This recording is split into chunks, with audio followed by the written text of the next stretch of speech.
that thy profiting may appear to all. Meditate upon these things. Give thyself wholly. Someone say, give thyself wholly.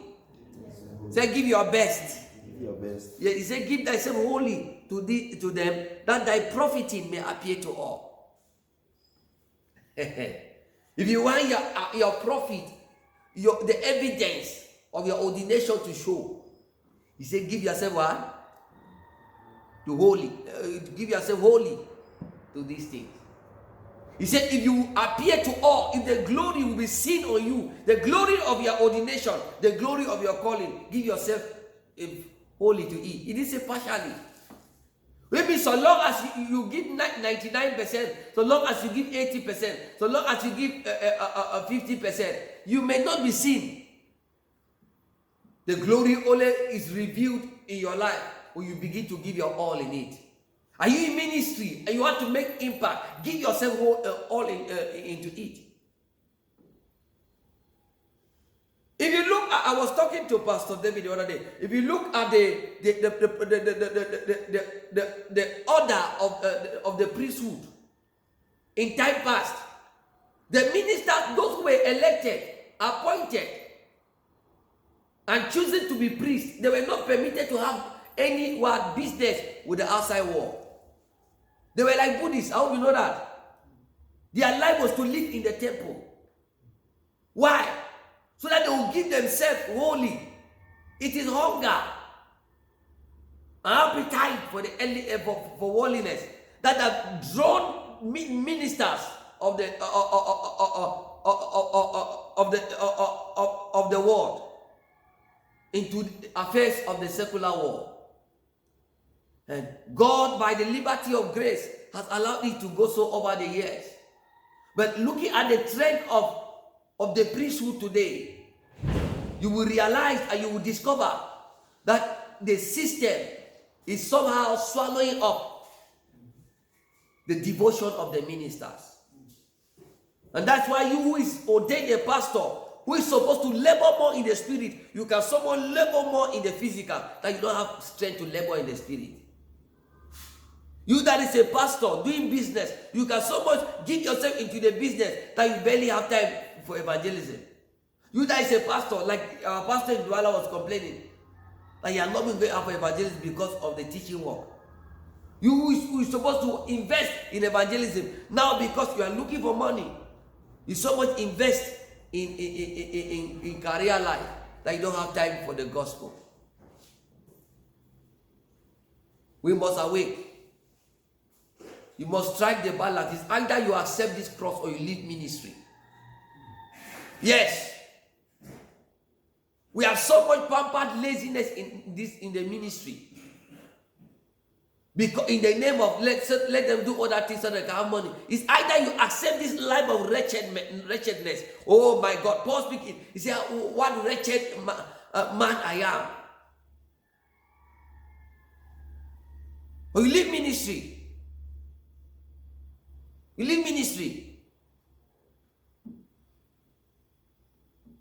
We have,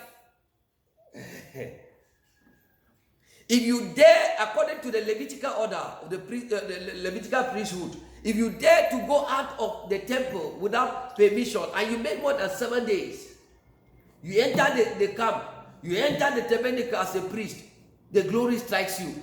In fact, it was so much that there was a man who was not even permitted to go out. He's called the chief priest.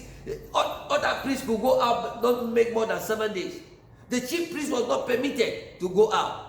And we are in a higher order than that of a chief priest, because he that is least in this kingdom is greater than the greatest of the Old Testament, either in the priesthood or in the kingship dimension.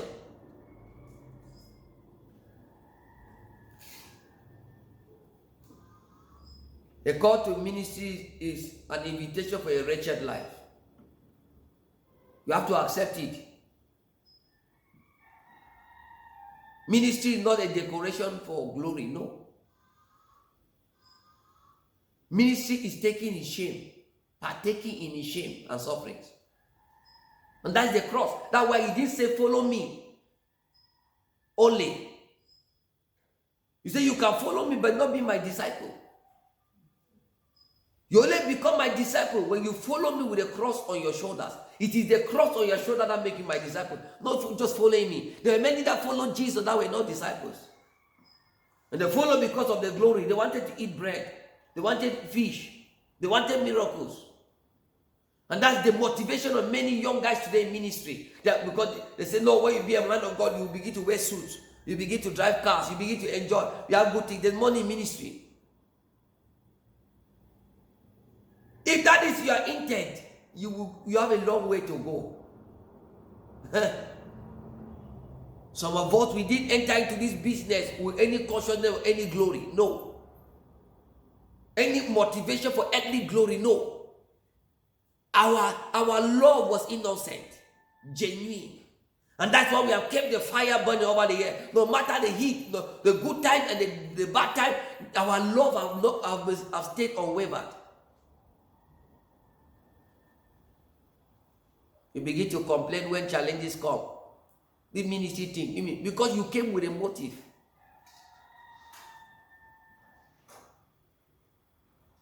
You say you're a pastor, 1 week you cannot win one soul. 1 week. 1 week you have not preached to somebody. Oh, my lemante. You guys are missing inheritance. There are many things we did and we are still doing that made God trust us with power. That made God trust us with wealth. You see, when you see a minister commanding a dimension of God, is a trust. God is trusting them. God has trusted them with those things. Can God trust you with this kind of Christianity?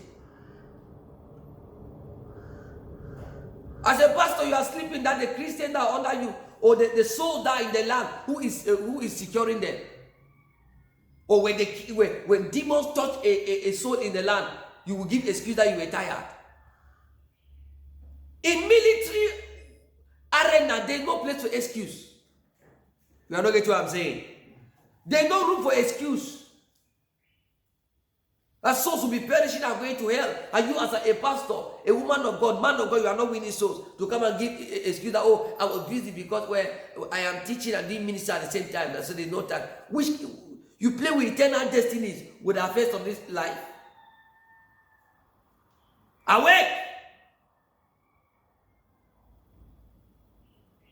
This is not a venture for rascals. This is not a venture for try and error. For probability. You are in this thing. You should be convicted of it and you should give your all in it.